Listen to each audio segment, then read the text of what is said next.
Kami ini keberatan. Sekarang ruginya Bapak apa? Mau ibadah dulu, Pak.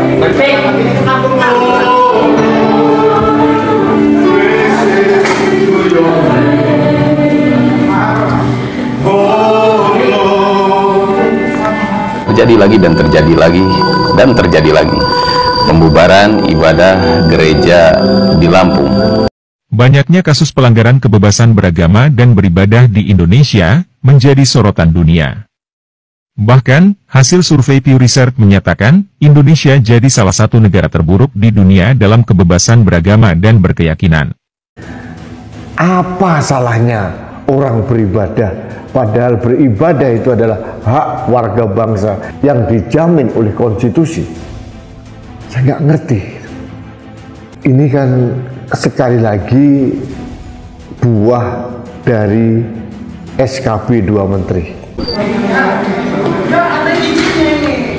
Bagi saya sendiri sebagai seorang Muslim, mencoba membayangkan bagaimana kalau ibadah hari Jumat, sholat Jumat. Mereka adalah kaum sempit pikir yang mempermalukan umat Islam. SKB 2 Menteri ini adalah biang kerok terjadinya persekusi rumah ibadah.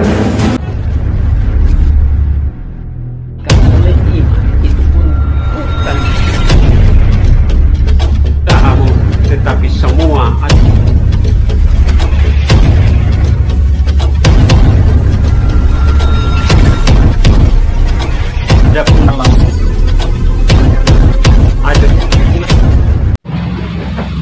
Shalom, saudara-saudara yang diberkati oleh Tuhan kita Yesus Kristus. Puji Tuhan, jumpa lagi dengan saya Pendeta Edison Senayan dari kota Manado.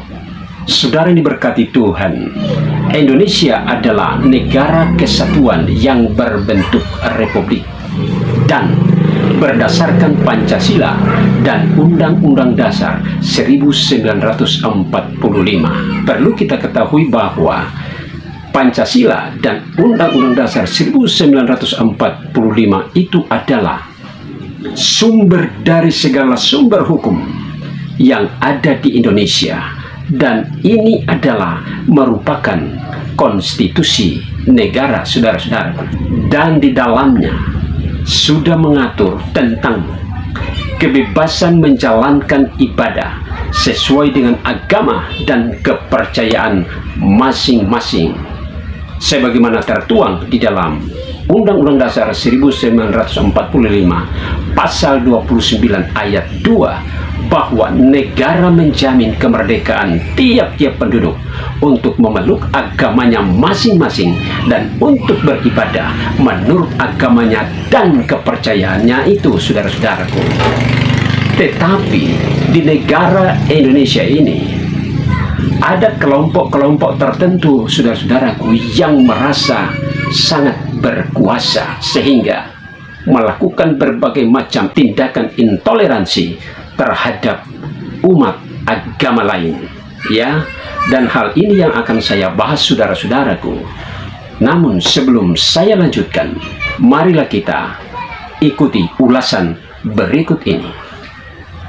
Banyaknya kasus pelanggaran kebebasan beragama dan beribadah di Indonesia menjadi sorotan dunia. Bahkan, hasil survei Pew Research menyatakan, Indonesia jadi salah satu negara terburuk di dunia dalam kebebasan beragama dan berkeyakinan. Sementara data yang tercatat di Setara Institute, ada ribuan kasus pelanggaran kebebasan beragama dan beribadah. Banyaknya ceramah intoleran di media sosial, diduga ikut jadi faktor pemicu merebaknya aksi intoleransi di Indonesia, termasuk pelanggaran kebebasan beribadah dan beragama. Salah satunya ceramah intoleran Ustadz Abdul Somad yang banyak beredar di media sosial. Seperti ini contohnya. Bagaimana dalam agama Islam seorang muslim karena jabatannya dia memberi izin berdirinya rumah ibadah seperti kelenteng, gereja, dia dapat dosa jariah, mengalir terus. Ceramah intoleran dari Ustadz Abdul Somad ini dibiarkan saja bebas menyebar di media sosial. Jadi jangan heran, bila pendirian tempat ibadah non-muslim di Indonesia sering kesulitan mendapat izin. Baik itu izin pendirian gereja, pendirian vihara, maupun pendirian kelenteng. Yang menyedihkan, tokoh semacam Abdul Somad justru jadi partner para politisi. Salah satunya Anies Baswedan. Pada Pilkada DKI Jakarta 2027 lalu, Ustadz Abdul Somad juga aktif mendukung Anies Baswedan. Orang kafir tak boleh jadi pemimpin. Begitu saya mendapat kabar bahwa tanggal sekian hari Rabu pagi akan ada pemilihan gubernur Jakarta, maka saya sempatkan menulis syair di atas feri penyeberangan. Sampai di seberang, saya pun update status, like and share. Celakanya, fatwa-fatwa intoleran yang kerap disebarkan Abdul Somad jadi bumerang bagi dirinya. Buktinya, Abdul Somad kini dicekal di sejumlah negara karena fatwanya dianggap sangat intoleran dan berbahaya.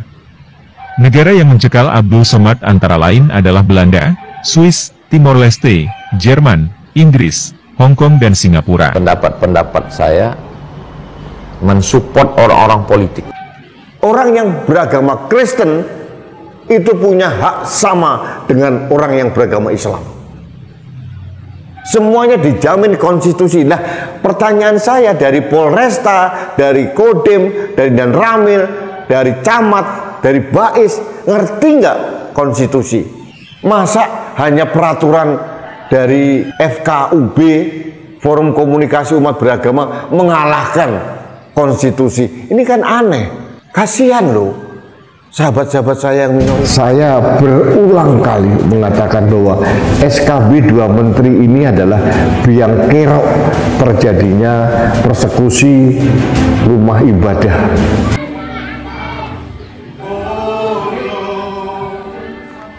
Terjadi lagi dan terjadi lagi dan terjadi lagi. Pembubaran ibadah gereja di Lampung yang cukup menyita perhatian masyarakat, bahkan polisi pun turun tangan. Bagi saya sendiri sebagai seorang Muslim, mencoba membayangkan bagaimana kalau ibadah hari Jumat, sholat Jumat. Mereka adalah kaum sempit pikir yang mempermalukan umat Islam. Dan saya sepaham dengan ulasan yang sudah kita ikuti bersama, dan juga saya sepaham dengan tokoh agama Islam ini, saudara-saudaraku, yaitu Bapak Rudi S. Kamri, bahwa yang menjadi pemicu intoleransi di Indonesia ini adalah sudah termasuk SKB 2 Menteri. Jadi sudah banyak kali diusulkan bahwa agar supaya SKB 2 Menteri itu dihapus atau dibatalkan atau ditiadakan dari bumi Indonesia, karena SKB 2 Menteri itu menjadi pemicu intoleransi yang ada di Indonesia. SKB 2 Menteri itu menjadi alat bagi mereka untuk melarang orang-orang lain, melarang agama lain untuk beribadah, saudara-saudaraku. Apalagi kalau masalah pendirian rumah ibadah atau pendirian gereja. Ini yang menjadi pokok permasalahan di Indonesia ini, saudara-saudaraku. Masalah ada oknum-oknum tertentu, ada golongan tertentu yang merasa sangat benar dan sangat agamais, sehingga mereka menganggap bahwa agama lain itu tidak perlu. Oleh sebab itu, ini perlu perhatian serius dari pemerintah negara Republik Indonesia.